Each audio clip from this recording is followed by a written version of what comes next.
Sorry, I was looking down. I said, "Oh my gosh, I have a minute." Mm. I'll give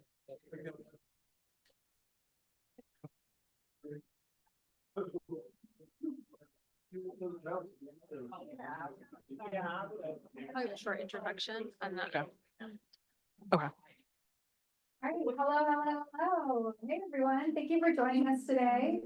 Welcome to On the Menu. If it is your first time, we are so glad you're here. Whether you're joining us in person or online, thank you for taking your time and your lunch to spend with us. Today we are having On the Menu, but we have lots of events going on all the time. At Frontier RGP, we have a really great networking hour. That's going to actually be tonight from 4:30 to 6:30. And you get 2 free drinks. We have alcoholic and non-alcoholic beverages, so you can take some time to spend with your coworkers or find new friends or even some meaningful connections. So we look forward to having you at some of our future events. But for today, we are joined by Erica Parker, who has started out in corporate America doing recruiting, talent acquisition, and has since kind of changed her career to now coaching. And so we thought she would be such a great speaker and have this opportunity to talk to you guys about how to get hired. So help me welcome Erica Parker. Hi, everybody. I am so honored to be here, to be able to speak before you guys today. So today we're going to kind of talk about how to brand yourself. Because I think it's something that's super important that a lot of times is underrated, right? A lot of times we think about, oh, I have to be able to do my resume really well, or I have to be able to know how to interview really well, but we don't actually know how to brand ourselves really well. So today, that's kind of what I'm going to talk about and how it can help you actually get hired. So, Sarah, I hope that okay, there we go. So, yeah. So I want to do a brief introduction about me. I don't want to stay on me too long. So I think is it just going to go, or did I touch it? Okay, there we go. So I have an extensive background in recruitment. I worked in talent acquisition, HR, all things people. I've done it for different companies, so not just US based, but also for foreign companies. A lot of them are European based companies. I've also worked in career development. So I worked in a university where I taught people and students how to get jobs. I went through the whole thing from start to finish of your interview, your resume, the whole nine, right? And I was actually, when I was in corporate America before I left, I was actually one of the top paid recruiters. So I had pretty much mastered my field and my craft. And so much so, this is the reason why I actually came out of it. I realized I wanted to be more with the people. I saw that a lot of times when I was recruiting and when I was doing interviewing with people, that they had a lot of, they would have issues with just understanding how to connect and get the job. And so I found myself doing a lot of coaching. And of course, while you're a recruiter, you can't really give the answers while you are, you know. So I was like, I want to be on the other side. I really want to be with the people. So I went into career coaching. So enough about me, right? Let's get into it. So in today's world, skills and experience are only part of the equation. Would you guys agree? To land the right job, you also need to be able to sell yourself. It is so important. And anytime you go into an interview, anytime you're at a career fair, anytime you're in a networking event, that's exactly what you're doing. You're selling yourself. So today, hopefully, will help you turn yourself into a brand worthy of hiring. So why is marketing yourself so important? Why does it matter, right? These are a couple of the questions that we're going to kind of answer in the next slide. And why is it important, more than important than ever in this time? And also how to stand out with recruiters. So number one, marketing yourself, this is per Google, means you need, it's when you are presenting yourself, your skills, your experience, your value to others in a way that highlights why you should be chosen or be interested, or they should be interested in you. For me, I really essentially say it's really cognitively reframing how people view you, right? I have a clinical mental health background, so you'll hear me use some of these words a lot. But a cognitive reframing is basically you showing people how they need to view you and the perspective of how they should see you. You don't wait for somebody else to tell you what your value is or how they should engage with you. You kind of come up and you tell them, like, this is who I am. This is how you should engage with me, right? So essentially, that's what you're doing to employers. And you're showing them why you're valuable, right? Why is it more important than ever? In a world full of AI, in a world full of other people competing for the same job, we live in a scarcity market when it comes down to the jobs, right? The one job could have like 1,000 people applying for that same job because of with layoffs and everything going on. And so we want to make sure that we're standing out in the bunch, right? As well as with recruiters. So with recruiters, essentially with a resume, sometimes we used to think that resumes alone was enough to get you a job. And at one point in time it was, right? Recruiters only look at your resume for about 6 to 8 seconds. So 6 to 8 seconds, you really have to make a lasting impression in 6 to 8 seconds. If you don't have the right things on your resume, you won't. And they're not going to take a lot of time to look into and try to find the potential in your resume. You have to be able to sell it to them and tell them how you need to be able to be viewed by them in 6 to 8 seconds. So that's why it's important. All right. So what we'll cover today, your personal brand, your online presence, resume and cover letter strategy. We're not going to stay on it too long, just for the sake of time. Interviewing techniques and professional follow-up. All right. So we're talking about building your professional or your personal brand. If you don't define your brand, someone else will do it for you. Anybody want to take a gander and just tell me what you think that means? Come on, not all at once, you guys. You wanna try? Yeah, go ahead. You can't just simply say, I just won't participate in these spaces, because then other people will be talking for you. So it's not a choice of, I'll just sit this one out. Yeah, that's really good. That's really, really good. Does anybody else want to take a try? And don't look up here and, copy. No, go ahead.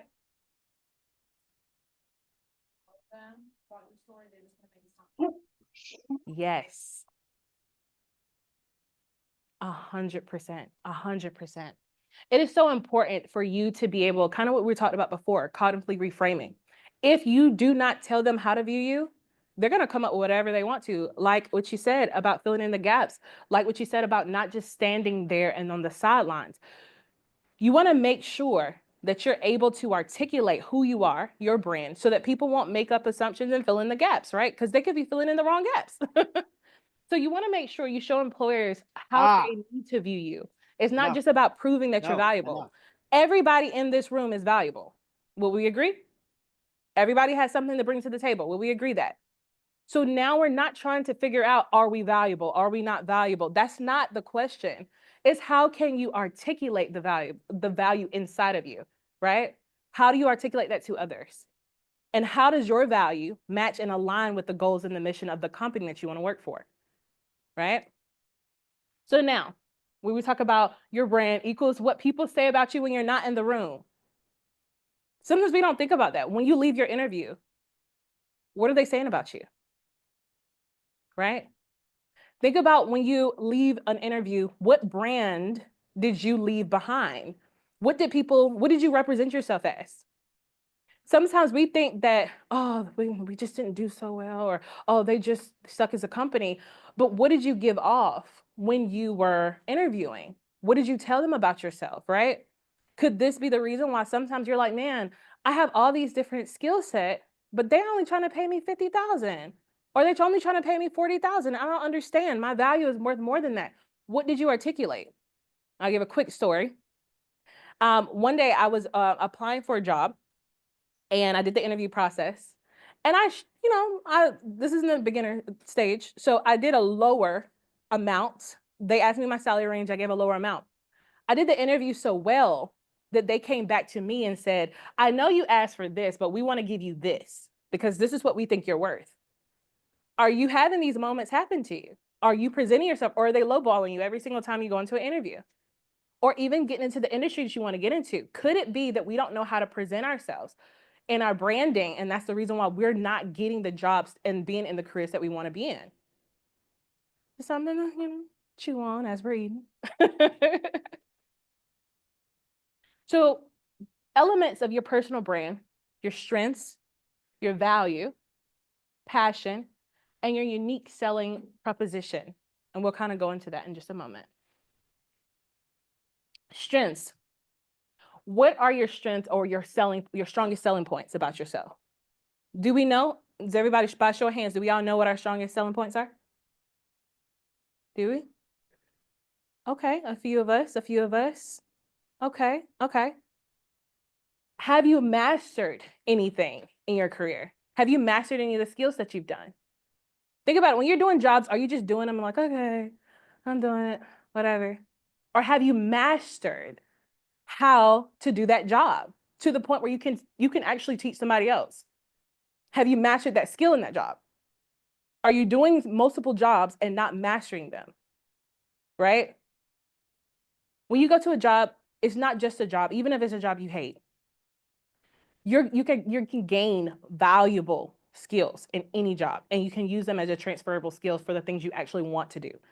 But you can't do that if you're not mastering the skills first, right? What skill set sets you apart? Do we know the skills that set us apart from the person beside us? This is some questions to think about, you know. So your value, how worthy are you of the investment? A lot of us don't think about this. When a company is actually about to hire you, it is an investment. I've been on both sides, right? I see how much money goes into a new hire. You have to pay for their equipment. You have to pay for the training that goes into them. So when they're looking at you and you are articulating your skill sets and you're in that interview, they're thinking about, okay, is this worth the investment? Am I going to get a return on my investment? Right? They're not looking for somebody who's just looking for a job or just has a nice personality. As a business, they're looking for, am I going to get a return on this investment if I hire this person? Right? Are we able to be worthy of that investment? How much value can you bring back to the company? Like I was saying, ROI, how can they get a return on their investment? With you, because you're in this role, I know they're paying you 90K, but they're going to get more than 90K worth of value that's inside of you, or at least equal to, right? Sometimes we go into places, we're like, we want to get paid 100K, but don't have 100K worth of value to bring to the table. I didn't say you weren't valuable, but you don't have 100K worth of value to bring to that industry. So I want to make sure that we're showing up, and we're not just showing up, but we're showing up all the way, right? Also, how well can you articulate this? And this is kind of what I was saying earlier. It's more than just about you being valuable. It's how well you can articulate it. Remember, they don't know you. So if they don't know you and you have 5 seconds, 10 seconds, a 30-minute interview, or even if you're at a marketing event or a networking event, they only have a few minutes to get to know you. How well can you articulate your value in a short amount of time? Do you know it enough to be able to articulate your value, right? These things are important. Passion. How much of your heart is in this? I know that most people don't think about jobs and think about the passion that comes with it, but it's so important that you have a passion for what you do. I don't know if you guys can tell the passion I have right now to talk to you guys, right? If not, I could be like, so this is what you need to do. You need to have passion. And you guys would be like, yo, I'm bored. I want to go home. You want to make sure you have passion. If they're going to spend money on you, they don't want somebody to just hire somebody just so they can have a job, right? You want to make sure that you have enough passion, your heart is in it. If you didn't have to worry about money, would you still do it? This is a question for yourself, because just because a job is hiring doesn't mean that job is for you. If you wouldn't do it, if there was no money involved, don't even go to it. Don't even apply for it. I know that there's sometimes we go into hard times when we just try to get a job to survive, but that will leave you feeling depressed. I've had jobs before in the past. Before I understood how this worked, I was crying every single day. Having to go to work feeling depressed. I'm like, oh, I don't want to get out of bed. I don't want to go. I don't want to go. I'm just going because I have to pay my bills. That is the worst thing. And you can't show up and fully be your full, beautiful, brilliant self when you hate your job, right? So we want to make sure our hearts are really into what we do, and employers can tell. You get in that interview and you're like, yeah, I want to be the best candidate, right?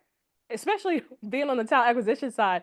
I ask you a question like, what are you looking for in your next position? And you're like, I didn't think about that. Immediately, I know that you just got this job because you just need a job. And immediately, we're not going to hire you. You're not going to get hired, right? These are things you should think about. Your unique selling proposition. What are the things that set you apart? There are some brilliant minds in here. I know it, right? What are those things? What are those things that set you apart from the person beside you, right? What are the things that are irreplaceable? Sometimes people say everybody's replaceable. No, everybody's not replaceable. Everybody is so unique and they come with something different. They bring a different flair to a company. You're not replaceable unless you're just doing the job and being mundane, and they can find that anywhere, right? But if you're showing up as your true self, you're irreplaceable. So what are those things that make you irreplaceable? They say, hey, I need that person. I need to keep that person. In order for this project to run, I need Sarah. I need, you know what I'm saying? Erica, whatever, like Bob, I need them in order for this to go and go well. What are those unique skill sets that you have? And everyone has them. So before you say, well, I don't have any. No, everybody has them, right? Everyone has one. And everyone should know what it is. Some of us have multiple, right? We want to know that. And then after you know them, you need to be able to articulate them. Because again, you knowing it and not being able to articulate it is like you not knowing it, right? All right. So let's craft your personal pitch. My favorite part. So your pitch should be about 30 seconds, a 30-second intro about you, right? Highlights who you are and what you bring to the table. This is my little pitch formula. You guys should write it down. Because pitches can be hard if you don't know what to say. And you'll be talking about your dog, your great Aunt Sally, you know, your birthday, and that's not what they want to hear. Trust me, I've heard it all, and tell me about yourself. Literally, it's kind of, you can kind of look at your pitch as you're telling me about yourself, right? I've heard people say, yo, I was like, hey, tell me about yourself. And they'll say, yeah, so I like long walks on the beach. I love surfing, and I like, and I'm like, not that part of yourself, like the other part, the professional part, the ones on your resume. So the pitch formula is who you are, what you do, and how you do it. So, personal pitch example. Hi, my name is Erica. I'm a strategic career coach that helps individuals discover their value and identity to help them obtain high-level six-figure career opportunities. That's also true, by the way.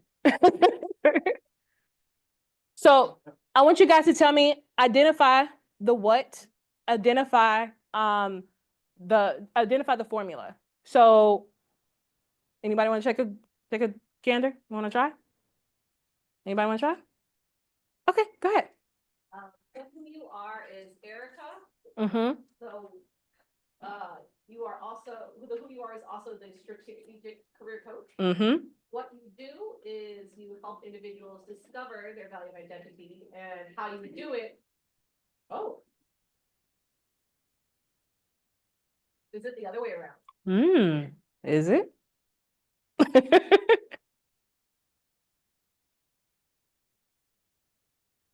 You take a moment to think about it. No, you're not. Go ahead. Go ahead. I think how you do it is the last thing, Yeah. but we think of the heart of identity. That's how you do it, right? Yeah. Yeah. So what you see is you were correct. I know that was a little like a hard one. So it's not your fault. Who I am, I'm Erica, and I'm a strategic career coach. Right? What I do is I help people find their identity and their value. How do I do it? By helping them find their identity and their value. I actually answered both of them by that one question. And then the last piece is what do I do? By helping them to obtain high-level six-figure career opportunities. Like that's what I do. All of it is what I do, right? Same thing down here. I gave another example. It's a little bit easier. Does anybody want to take the try that one? No, don't be scared. There's no wrong answer here. We're family. Okay, go ahead. Strategic thinker is food. Mm-hmm. Featuring teams is complex. Mm-hmm. How you do it is turning the ideas into action. Yep. See, wasn't that hard, y'all? Wasn't that hard? Okay, so what I want you guys to do really quickly, and it's gonna be super quick, is I want you to take a moment to write down 3 things that describe you professionally. So 3 really great adjectives that would describe you professionally.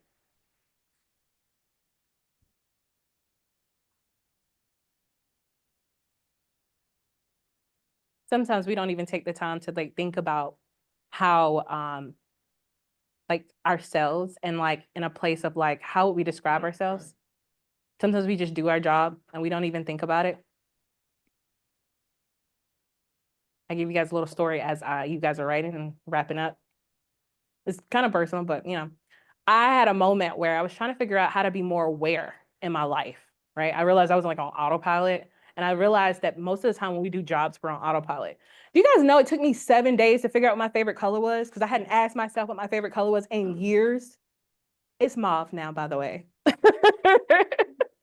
But sometimes it's so important for us to be in tune with not sometimes, all the times, it's important for us to be in tune with ourselves and not just in our personal life, but also in our work life, right? It's important. It's important to know what you bring to the table. Was it easy for everybody to figure out their 3 adjectives professionally? Was it easy? Yes, no, maybe? Yeah? Yeah. I don't really hear you guys. Yes, no, maybe? Yes? Okay, okay, there we go, there we go. Does anybody want to take a try to tell me? Go ahead. First one, creative, second one, empathetic, and third one, snarky. Ooh, snarky and spicy. Okay, anybody else want to take a try? Okay, go ahead. Oh, so you like working in teams. Yeah. Anybody else? Was it hard for anybody? You can be honest. Yeah, it was. Yeah. Okay, we'll move on. All right. So mastering your online presence. You want to make sure you're positioning yourself where the hiring is happening, right? I mean, yes, it seems like common sense, right? But sometimes common sense isn't so common. So sometimes we don't know. We're like, where do I find a job? Where do I find a job? It's like, just go where the jobs are. Right? A great place for this is LinkedIn. LinkedIn, if you can master LinkedIn, you can get a job quick. I've gotten jobs in like 3 days from LinkedIn, right? So LinkedIn is a really good place. Some pro tips for LinkedIn: professional photos. Please, please, please, please. Have the duck face. Do not have selfies. Do not have the little peace sign, right? Leave those for your Facebook, right? Make sure you have your LinkedIn and it looks like a professional headshot. Because this is the perception you'll give to the person that's about to hire you. Most of the time, people go to your LinkedIn page. And if you don't have a LinkedIn, first, how many of you have a LinkedIn page? Oh, yes. So proud of you guys. Because sometimes I come in the rooms and people are like, what's that? I'm like, okay, so let's have another conversation. So we want to have our LinkedIn page, but also have professional photos. You want to make sure you have the keywords, the right keywords in your headline. How many of us know about the headline keywords? Okay. So I'm going to tell you why it's important. When you're doing a reverse search as a recruiter, we actually find you by the keywords and the words that you put in your profile. Now, I'm not a person who actually puts the description of all the jobs that I do, right? Because if I give you the description of what I do, then you have no reason to interview me, right? I don't want to give you, it's like dating. You give just enough for them to be interested, not enough for them to be like, okay, I'm done, right? So you want to make sure that you are getting the right keywords, because that's going to make you visible, right? You want to make sure you have impactful summaries. Now, this does not mean to write a novel. Do not write a novel as your summary. They're not going to read it. Do not do that. And you want to make sure that any type of summary you have is not self-centered. It's not a self-centered summary. I've had to coach some people. It's literally all about them. I would love this, and because my life revolves around this, and I would be a great person because I love this. And it's like, that's great. We don't care. We don't care. Are you trying to get a job, or like what are you trying to do? So summary, your impactful summary has to be more so about what you do, but how you impact others. how you impact others. And honestly, when we move from a consumer mindset and move more to the mindset where how we can be impactful for others, you actually realize that doors will open much quicker for you. Sometimes we're not really taught not to be so self-centered, especially in the marketplace. We're like, I want to get a job so I can get money, so I can do this, and I can get the Lamborghini I want, and da da da da. But unfortunately, it's not all about us. And when we learn, the quicker we learn it's not all about us, the quicker you actually get to where you're trying to get to, right? And then the last one, make valuable connections. The way the algorithm is set up, I'm not going to go fully into the algorithm, but how the algorithm is set up is the connections that you make. If you comment and you're engaging with someone else, you'll show up visibly on their connections. So it could be very lucrative. Make friends with recruiters, make friends with hiring managers, make friends with people who can give you jobs, right? It makes sense. And then also there's a little tip, this between us, little tip that if you are recruiters on LinkedIn all day long, if you can make a nice little sizzle, as we used to call it, a nice little pitch, right? And just send over your resume to them in their inbox, you literally bypass the whole ATS system. Because they're going to look at it right away. It's going to ping, and they already have it up. Every recruiter has it up because it's required for your job. So it's just up all day long. And if you can just send it over to them, they're going to look at it right away, and you actually will get faster in line than if you would have done it through the ATS system. Now, what I will say is make sure that you have applied through the ATS system before you do that, because if not, they'll just reroute you to the ATS system. So say, I've already applied to the ATS system. I wanted to see if my skill set matches this job, and just send them over the resume. Yes. Through LinkedIn. Yeah. There's a whole method to that. I wish I had the time to go into it, but there's a whole method to it. Bypass the whole thing. You got a question?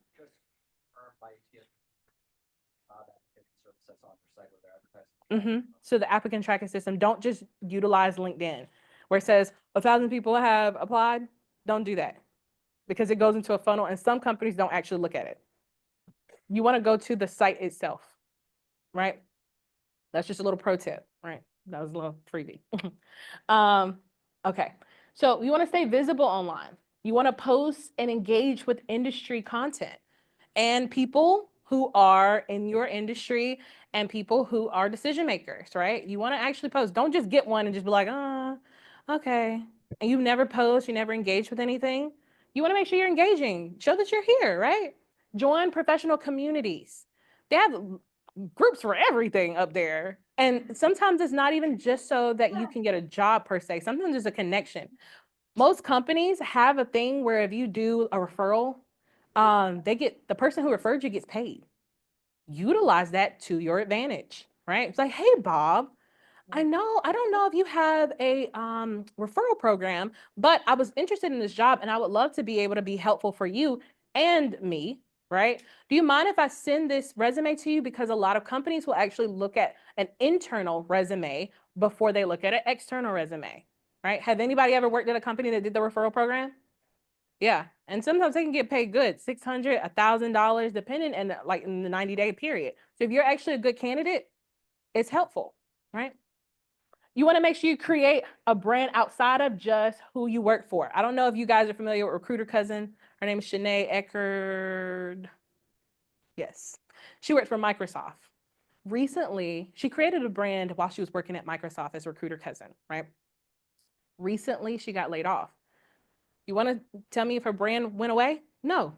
Her brand is still thriving as Recruiter Cousin because it wasn't attached to her job. She utilized the job to help her get up. And this is how you should do with every job, right? You utilize the brand, the name of the job to help her get to where she needs to get to. But then she created a brand outside of that. And now it didn't take her long to get another job. And also on top of that, she's doing TED Talks. So she already became a speaker. She did a whole bunch of stuff just off working at one place and not letting that one job be her identity, right? She made a brand up for herself outside of the job. Highly recommend that. And then demonstrate thoughtful leadership. Everything you post, first off, LinkedIn is not Facebook. LinkedIn is not Facebook. I want y'all to all say it with me. Say LinkedIn is not Facebook. Okay, one more time. LinkedIn Is not Facebook. Do not get up there talking about all the opinions of life that you have. It is really to make sure you're being demonstrated in the best light, professional light. This is where most people will come look at you. This is where most people will come and look at your page and look at what you've done and your achievements. If you have on a bunch of stuff up there that's going to potentially cause some discriminatory actions against you, you're shooting yourself in the foot. That's not what LinkedIn is for, right? It's not another just Twitter or social media outlet. It's one that's really for professionals. So you really want to make sure you're keeping this one professional, right? Okay, so manage your digital footprint. Google yourself. You should know everybody. How many people have Googled themselves? Okay, if you haven't, go home and do it today. Go and Google yourself. And when you Google yourself, what comes up, right? If you have some bad things, you really want to make sure you go fix that. If you have good, or if you have nothing, you want to make sure that you make some positive digital footprints for yourself, right? Because this is what people see when they look you up. So you want to make sure you have some things out there that's positive. You want to make sure you're doing some stuff, right? Also, you want to clean up your social media. Again, employers do look at that. Right? I know all of y'all have seen where people have lost jobs for things that funneled up from like 12 years ago. Yeah, when they were like young and didn't realize yeah, your digital footprint, it stays. So one, being careful what you put out there, but then also making sure you clean up anything and if you don't want to clean it up, just make it private. Make it private. Okay, but also just don't do it. Don't do it because sometimes there's ways that they still find out. Align all your content with your professional brand. So you want to make sure that if you're trying to be perceived as an executive assistant, right? That on one profile, you don't have that you're a professional chef and you're doing everything about being a chef. And then the other profile, you have something about you being an executive assistant. Then the other profile, you're talking about your Uber job. And it's just like, no, you want to make sure your brand is cohesive across the board, right? Because again, they will look. Then the pro tip down here for LinkedIn is open to work. How many of you guys have used that open to work? Not all at once. Only one person? Y'all have only, okay, 4? Oh my gosh, you guys, we really have to use, if you're looking for a job, LinkedIn, the open to work is what actually tells them, there's a whole little like filter for people just open to work, and it will literally pull up everybody who just has to open to work who are in that field. So if you're not using it, start using it, right? No judgment. We listen and we don't judge, okay? But we want to make, yes.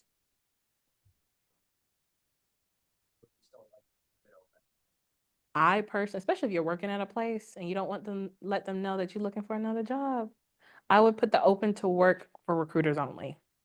Now, if you don't care, and you're like, look, I don't care, Bob. I don't care about none of y'all. Okay. I just want a job. Hey, if you're bold, do it, right? But what I would do, the open to work, and then you want to make sure you actually refresh this quite often. So if it's been a month or so, right, and you had your open to work, it can get stale. And so you won't be funneled at the top. Remember, there are lots of people that are on LinkedIn. So if you're the person, you did it like a month ago, you think you're still funneling to the top when they're doing the open to work? No, you're not. Most of the most recent ones are the ones funneled to the top. So you want to make sure that you are going to be a part of that group. So you want to make sure you're doing it. You just undo it, then do it again. It's super simple, right? Yes. How do you, if you're open to work only part-time, Mm-hmm. how do you just put that in your summary? You can put that in your summary. Like, literally like 10 to 20 hours a week kind of thing? Yeah, I mean, I personally wouldn't do it. I would look for jobs that are specifically just part-time. And then for me, I would put the open to work. And if you have jobs that come to you that are full-time, then just deny them. Because you still have that as an option, but you just don't want to put that there. And then I don't know why sometimes jobs, even if they are looking for stuff like that, they still will discriminate against. Like, I don't know why they do that. Like, oh, they don't want to work. Like, you only have a part-time position. I don't understand why you're mad at this person. But neither here nor there. So I always say, don't put yourself in the line of fire where you can be discriminated against, right? And then you also want them to pull you for an interview. So I'd say less is more, right?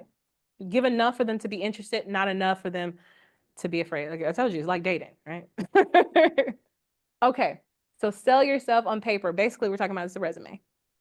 How are we on time, Sarah? Okay, cool. All right. You want to tailor your resume for each job. I don't know if anybody has told you. You cannot use the same resume for every job. Do we all know this? Okay. If we don't know this, we found that out today. You cannot use the same resume for every job. I say have a generalized resume, right? Because it's good just to have one, just to have it. But depending on which place you're trying to get into, I have niche. Is it niche or niche? I always say either one because I always get that wrong, right? Niche, you know. You want to make sure that you're tailoring it to wherever you're going. It's so important because the ATS system, we're going back to the ATS system for a second. And the ATS system, it will actually pick up keywords. So if it does not have the keywords in it that it needs for that job, what you really want to do is you want to look at that job description and you want to match it up as much as you can. That ATS system will literally kick your resume out if it doesn't match, and it will never see the light of day of a recruiter. They won't even know. Some ATS systems actually even score your resume based upon how similar it is to the job. So it does the work for them. The more AI has come, the more, complex it gets, right? And so you don't want to be on the other side because then your resume, you've just applied 20 years for a job, those application things are so long. And you just applied for 30 years for a job that literally just kicked you out in 5 seconds because the resume was not correct. And it's not even that you can't do the job. It's just that you didn't tailor your resume. So you want to make sure that you're tailoring your resume to match. You want to make sure you're using verbs and measurable results. Your achievements, that's the layman's term, your achievements. We don't want to just hear about the mundane, I came to work on time, showed up, like I used, great customer service. First off, a pro tip with a resume, the more you use mundane language, the more they know that you're not a high level hire. You're not a high level hire because it's assumed that you would do these things. Pay attention to detail. It's assumed you would do that. If you're pulling it out like that's my highlight of my job, then obviously you're not a person who is at a higher level because you don't have a higher level highlight, right? So when you have the mundane things and this is what you're pulling out in your resume, immediately we can tell you're not high level hire. So you're not going to get high level pay. That's just a pro tip. So you want to make sure that you're having measurables. What are your achievements? What did you do? Increased revenue by 15% by creating yada, yada, yada, or, managed a $3,000 budget for such and such event. These are the highlights. They want to hear about that, right? They want to hear about what you did that was impactful for the company because then they can see how you can be impactful for them, right? A clean, concise layout and ATS friendly. So we all want that creative. I want to stand out in my resume. I don't want to look like everybody else is, right? But if you do that, what ends up happening, the ATS system again will kick it out because it can't read that. It can't read all those boxes and flowers. First off, don't put flowers or your picture on your resume. I've seen people do it. Never do it. Because you kind of going down here, you want to take away anything that's discriminatory. I'm not saying a company will discriminate against you, but I'm also not saying that they won't. Ageism, I say take off every graduation date, take it off, right? Take off your location because to you, an hour drive is not that long. To them, an hour drive is like literally the devil. So they're like, oh, surely they don't want to drive an hour. You're like, no, an hour is like 15 minutes to me, right? They will disqualify you, right? And even down to like language about like any small things, pictures, things like that, anything that they could discriminate before you're able. And I'm not saying all companies are like this. I'm just saying, let's live in reality for a second. Let's sober ourselves. Let's make sure that we're in a space where we understand we believe the best, but we also know that the world we live in, right? So don't put your picture up there, right? Down to, okay, so it should also be targeted. Your resume should be targeted. It's not for just where you went. It's for where you're going. This is where people mess up a lot. They said, I don't want to be a customer service representative anymore. I want to be a project manager and I have the skills for project manager, right? But their resume screams customer service. It talks about all the customer service jobs and it doesn't actually talk about project management at all. Your experience should say how it relates to the place you're trying to get to. And you should also change where, like, the little job thing, or not the job, but your title underneath your name. So if you still do that on your resume, you want to make sure you change it to where you're going. You want to be a project manager, put your project manager, right? And then go down and talk about how each job that you had relates to the skill sets that's needed for a project manager. This is actually a high level tip, resume tip, because even I've done resume training. I've gone to all different types of camps and trainings and development training, all that other stuff, did the hours, all of that, right?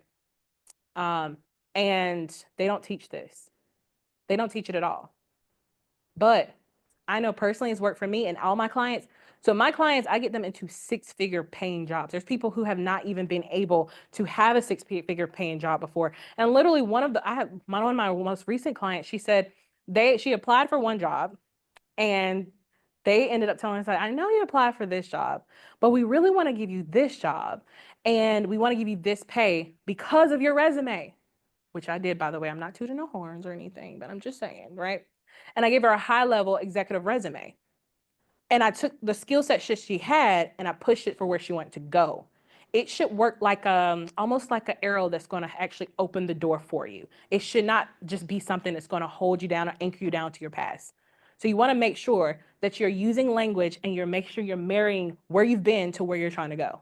Okay?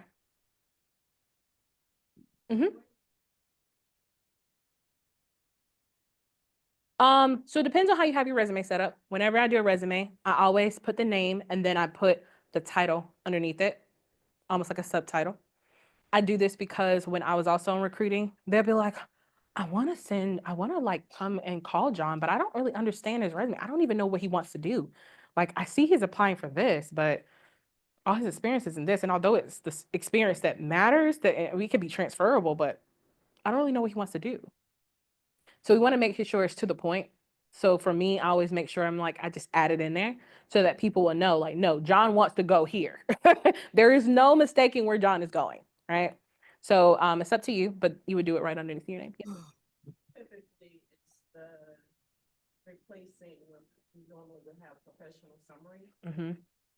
have you put in the job that you're targeting, and then you would still put the summary, but tailor it so that it conveys the title. Yeah. Thank you.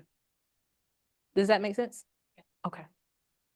All right. So cover letter tip. Now, cover letters have become a lot very obsolete. However, there are still times when they can be used. There are still times when they can be used. So times they can be used whenever you're switching fields and where you're switching to maybe doesn't make the most sense. So let's maybe say you were in computer science for the medical field for ever, and now you're switching over to maybe computer science and banking or something like that. This is a great opportunity to talk through that. Or if you're moving or something like that and you're having a hard time with finding a job in the area, the new area, letting them know hey, I'm moving, right? But this is the da-da-da-da, this is my story, because if not, again, it's you trying to get in front of the objections, right? So, so you want to address the company's needs, share a relevant story. When I say a relevant story, I do not mean a personal story. I mean your story, your professional story of your experience, right? Show your personality, your passion, but make sure it always relates and benefits back to the job, right? Because although you can't be a self-centered client or candidate, jobs are self-centered. Companies are self-centered because they're spending money on you. So they're like, hey, how can you help me? Right? So just always keep that in mind. Right? All right. And then when you start the interviewing tips, or when you start the actual interviewing process, use the STAR method. I actually have seen where people have they have come into spaces where they were denied. And this is whether you're on a career fair, this is whether you're in an interview. They have actually been denied because they talked too long. I thought it was crazy, but they have done it before. And I've seen a lot of things being on the other side. And so you want to make sure that it's always very targeted. You don't want to say, well, tell me about a time when you were able to, exercise adaptability. And you're talking about how you help somebody down the street and then you go into this long story and you're rambling and you never get to actually answering their question. They're always they're asking the question for a reason. They're looking for a particular answer. If you don't answer it, they're going to think that you're not capable and not competent to answer these questions and do the job. So make sure that you use the STAR method, even if you have to write it out beforehand, make sure that it's very concise, it's to the point, right? Be curious and confident. When you go in there, have a question, never be that person that says at the end, they're like, hey, you have any question? They're like, no, I'm good. Don't ever be that person. Never be that person with no questions. Yes. Mock interviews, because I'm thinking if you maybe give the prompt of cut me off if I've spoken after this time, that could be a good safe practice, because I do know people who just go on way too long, and maybe having that virtual experience, well, not the same as working with you, but it could be a little better than going in and learning the hard way after the actual work. Yeah, it could be helpful. The only thing is that AI unfortunately can't, like, it's not a human, so it can't in real time pick up your mannerisms. So the mannerisms count too, but I'll kind of answer that a little bit more in the middle. I don't want to take too much from this. I'm gonna go ahead and wrap this up really quickly, and then we'll have a Q&A. But yes, I actually don't think it's a bad idea, especially if you can't afford to pay for a coach or anything like that, right? Ask thoughtful questions about the company. I think this is really important. What these type of questions are asked on purpose. So number one, what does success look like in the first 90 days? This will help you to understand what they're looking for in the role and how you can be successful 90 days from now when you get into the job, right? It's almost like a cheat code. You want to get on the good side, know what they were looking for in the next 90 days, right? What are the major pain points in this position? If your person can speak or can think quick on your feet in an interview, this is the fastest way to get the job, by the way. I'm giving you a hack. If you can know the pain points and you can give a solution quick on your feet, not only will you show them that you're the right fit for the job, it shows you're a high level candidate, right? So if you're quick on your feet, but also this can help you. So maybe you're not quick on your feet, right? Maybe get to round 2. You can be thinking about some pain points and you say, hey, I was thinking about the last interview and they told us what certain pain points were. And I was just thinking about some ways that maybe we can help, right? These are a couple of my ideas. It lets them know like, oh my gosh, this person's already thinking about them being there and I can already see them. You help them envision you already being there. Does the ideal candidate look like for this position? This is a big one. Ask this at the end. Because number one, sometimes in the job description, they don't always put everything they're looking for. Most of the time, the person interviewing you is not the person who wrote the job description, unfortunately. So, that is what it is. And so they're thinking about and they're looking for something different than what they're actually articulating on that paper, right? But then the other piece is you get an opportunity to speak towards anything that you didn't say before. So in the end of the interview, you say, hey, what is the ideal candidate to say? Somebody who's organized. And you forgot to say that you're an organized person. That's a perfect opportunity to say, yeah, you're so right. I definitely do think it's organization is a big thing. That's why that's one of the main things that I do every time that I'm doing my job. I make sure that I have a calendar, da-da-da-da-da. Now you've spoken towards a skill that you forgot to say or that you didn't know that they were looking for, right? It's a quick way to make sure every interview is a good interview, right? And the last one is, what do you love about working here? As a candidate, it's not just about the company, it is about you too. And you need to know if a job is going to be a good fit for you. You can find out if they talk about the people a lot, the benefits suck, okay? If they talk about the benefits a lot, probably the culture is probably not the best, right? Unless it's a good balance. When it's a good balance, that's probably a good atmosphere to work in. Okay. Last thing, leave a lasting impression. After every interview, make sure that you do leave a thank you email or a thank you. I do thank you cards a lot of times for the interviewers. You want to reaffirm your interest. And then you just want to mention something that's specific that happened in the conversation. It's something that kind of brings you guys together. And it's like, oh yeah, haha, he did talk about his cat. So it's like, yeah, hope your cat was doing okay. I remember when your cat dropped or whatever in the middle of the interview. Crazy stuff happens in the recruiter side. And so maybe something happened, maybe a funny happened. It's a great opportunity to bring that back up, right? And then just make sure you affirm your interest and then just thank them for their time. Never do it right afterwards. At least wait 24 hours. Be either the first or the last. It's a whole psychology behind that. Be the first or the last, right? I don't have time to kind of go into all of that, but just trust me on it. All right. So these are the final thoughts. This is kind of the stuff that we covered today. And what is one of the major things that you're going to change this week to better market yourself? Does anybody want to take a try at that? Yeah. Yeah, that's really good. That's really good. Anybody else? Yeah. Ask some of my close connections what are the biggest communication problems they have that maybe you could like to see something entertaining, fun, and relevant. put a smile on their face to, oh, I can use this. Yeah, that's really, really good. Yeah. Basically, or what you do and how you do it, and have it ready, for whatever time you have. Yeah. It's going to help you both in marketing, networking. There's a networking event tonight. Hey, great time to utilize it because you never know who's a decision maker that's in the room, right? How about anybody else? Okay. So I want to leave you with this lasting thought. Take your brand seriously because the world will. They surely will, right? All right, so got some Q&A. Do I have time for Q&A? 10 minutes. Okay, perfect.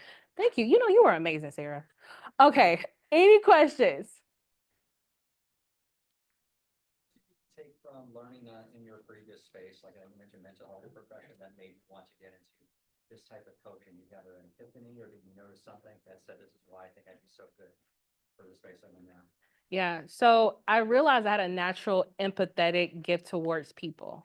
We were in these interviews and people were just telling me their whole life story. And I was just there right on with them. I was like, yes, yes, but look, this is how we get da da da da da. Like I'm literally coaching them. And so there's the natural empathetic piece. And then also I have a natural pull to to mental health. I think it's very important, not just in your personal life, but also in your professional life. I've dealt with a lot of moments where being in jobs that I hated. And not to say most of my jobs I hated. I love a lot of my, especially once I started getting to the right careers, but in my early part of my career, I remember doing jobs just because I had to, and I hated them, right? And so it was a really big thing to make sure I'm coaching people to know that you don't have to compromise on one or the other. You can have them both, right? Anybody else? Yeah. Like they're a hiring manager trying to hire someone for their team. Yes. Yeah. So a lot of advice because I used to have to train a lot of hiring managers. So number one, be very clear for what you're looking for. You need to know both what you have and what you don't have. So in order to know if you're going to hire the right hire, you cannot just be hiring someone on your team just to be hiring someone on the team that has the position. You're looking for specific skill sets that will complete your team. So if maybe you have a project manager, you have multiple project managers or something. Let me use something that you can have multiple of. Let's look about engineers. Maybe one of your engineer, they're more like wires and I can't even remember what engineers fully do, but I do remember they're different. They have differences. So maybe one of them is a little bit more outgoing, right? And then you have the ones on the teams that are not. Or maybe you just have all just outgoing engineers. That means you need someone that's in that team that's not like super, you know what I'm saying? And that's like a small example, but really you're looking for skill sets because to have a complete team, you want to make sure that you have a little bit of everything. Does this make sense? Yeah. So you want to assess your weaknesses of your team and how you can add in strengths because you don't even know what you're looking for if you don't even know what you have, right? So I think that's a big one because that's what I used to see a lot of is they did not know what they needed. So they were hiring people and firing people because they weren't the right person, you know? Any other question? Yeah.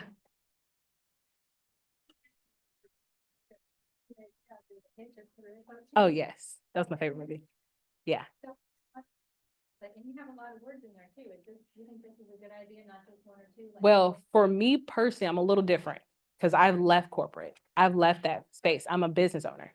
So for me personally, I'm trying to match the right people, my right target market, right? But for a job, if I was looking for a job, of course, I would not put that many in there. I would try to like tailor it a little bit more to what I'm looking for. Yeah. Yeah. Yeah. Yeah. Yeah. Oh, well, where were you at when I was over here struggling?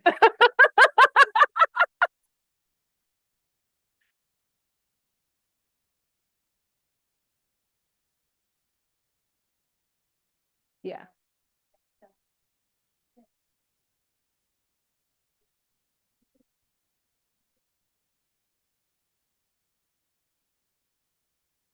Yeah, and that algorithm's always changing.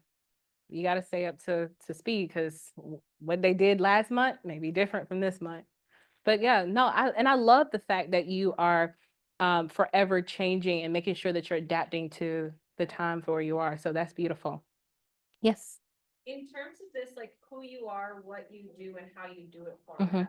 I have some fears around in my own situation, my job title not accurately conveying those Yeah. aspects of it. So what are your thoughts in terms of like when I say, oh, I'm Melody, do I include my previous job title? Do I put the job title I aspire towards? If I don't even know what the title is of the thing I aspire towards, I just know the part of the job that I like,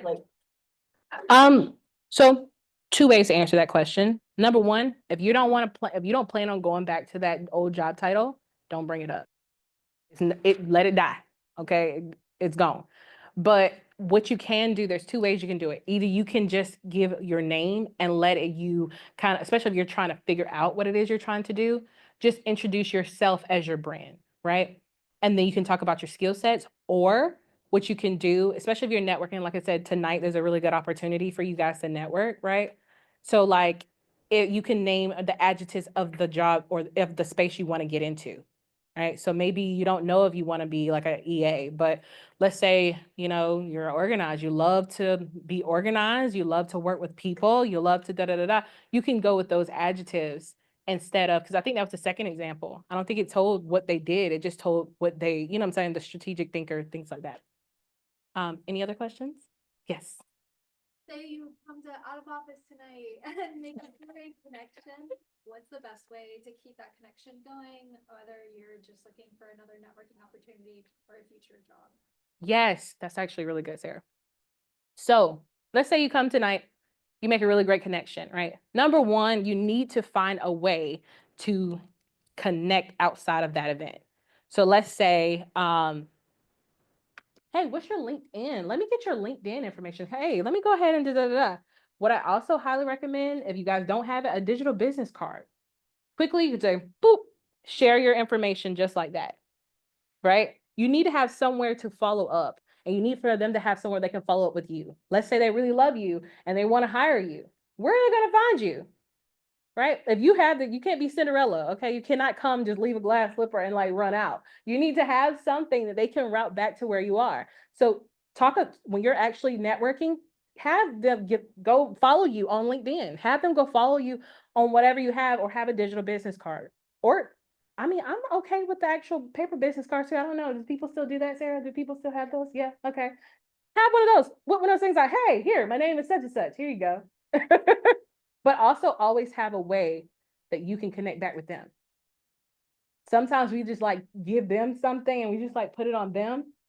No, you want to have a way where you can also be the initiator and you can talk to them, right? That's why LinkedIn, I think, is really important, because you can also, if you connect and you watch them connect with you, be like, oh, go ahead and connect. I'm gonna send it right now. You know, you watch them connect with you. Now y'all are friends. Now you can send a message whenever you need to, right? So does that, okay. Anybody else have any questions? Yes. Question to her is, if you're in a career transition. Yeah. Not quite sure which role you Yeah. want, like you haven't identified it. How do you handle that when you're introducing yourself? Yeah. So I would say two things, right? And this is not me selling you guys, right? But I would say career coaches do help you with that. I know one of the things that I do is I help you with that journey. But let's say you don't have the money or you're not trying to do that right now, right? You need to really take a deep dive, some soul searching to see what it is, your skill set, what you like to do. Because a lot of times you'll find the industry by what you already like to do. What are you already passionate about? What's already inside of you that you're really good at? A lot of times that's the job for you. We make it more complex than what it has to be, right? So find out, take some time with yourself. Like I told y'all, it took me 7 days to figure out my favorite color, but taking that time to really get to know you and to be aware of your skill sets will help you find the right jobs that fit for you. And you won't just be surviving, but you'll be thriving in your career. Does that make sense? Yeah. Yeah. Anybody else have any questions? Okay. Thank you.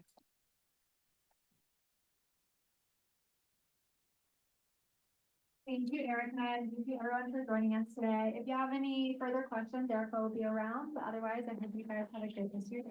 Bye. No problem. I'm so glad it can be impactful.